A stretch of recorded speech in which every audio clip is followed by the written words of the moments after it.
This is the farmhouse where I grew up, where my father grew up, where my grandfather grew up, where my great-grandfather grew up. The main house was built in 1860. We got electricity in 1943 with the Rural Electrification Act. And now what I am doing is I'm removing the majority of the 1960 updates and reverting the era back to somewhere between 1920 and 1950. I'm going to show you each room in the order that I did them years ago. While I am no more of a carpenter or a designer than any member of my family has ever been, I'm doing it to suit me and my tastes.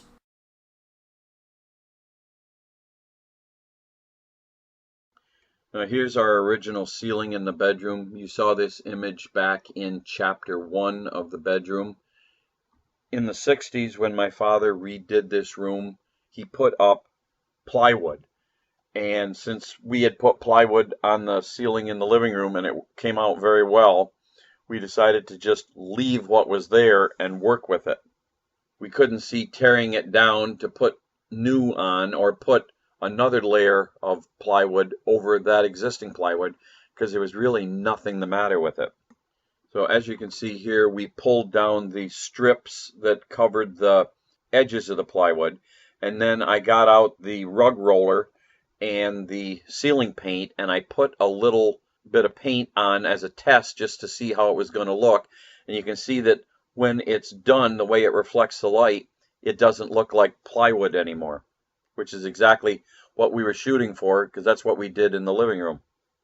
The problem that we were going to have to deal with on this ceiling is the ceiling had been painted a few times, and when we pulled the strips down, you can see that we had paint ridge buildup that we were going to have to take care of.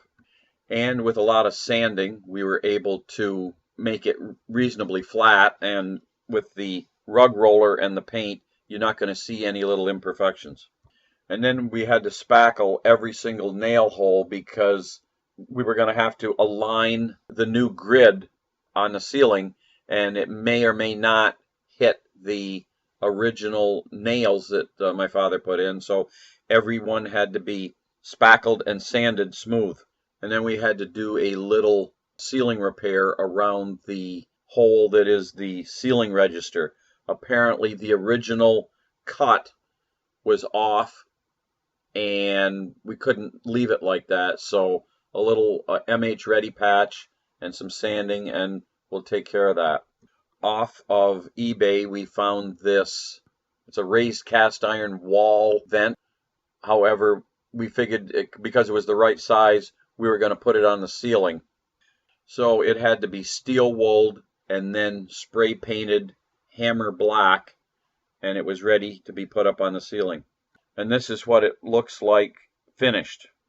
Next, we painted the ceiling, put 2 coats of the ceiling paint on with the rug roller, and then we started putting up the grid using the same strips that we used in the living room. Now we don't have exact spacing all the way across the room because we had to initially follow the ends of the plywood and get those covered. Then we had to measure equidistant to the wall and put another one in. So it's not perfect, but unless you walk in and just stare at the ceiling, it's good enough. And it doesn't take long to do the entire ceiling. You just have to make sure everything is straight. And here's another shot of the ceiling from the other side of the room. It really doesn't look like old plywood ceiling anymore, which is the effect we wanted, and it looks reminiscent of the living room, except for the grid pattern size.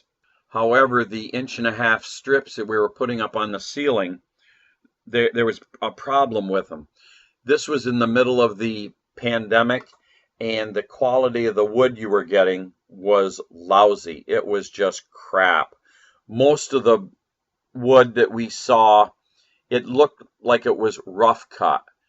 So we had sanded it some and painted it and put it up on the ceiling. However, when we got it up there, the way the light was bouncing off it, it just wasn't acceptable. It wasn't smooth like in the living room. So the fix was to take the MH Ready patch and a narrow putty knife and go over all the imperfections and re-putty them and then sand them, and then we're going to have to repaint. So I took the rug roller and I chopped it down to 1.5 inches and mounted it on a special roller fixture that I put together on my extending arm paint roller. And then I re-rolled all of the strips, as you can see. And with that, it finally met our approval and we considered the ceiling done. And that is how you refinish a ceiling in the middle of a pandemic in our bedroom renovation.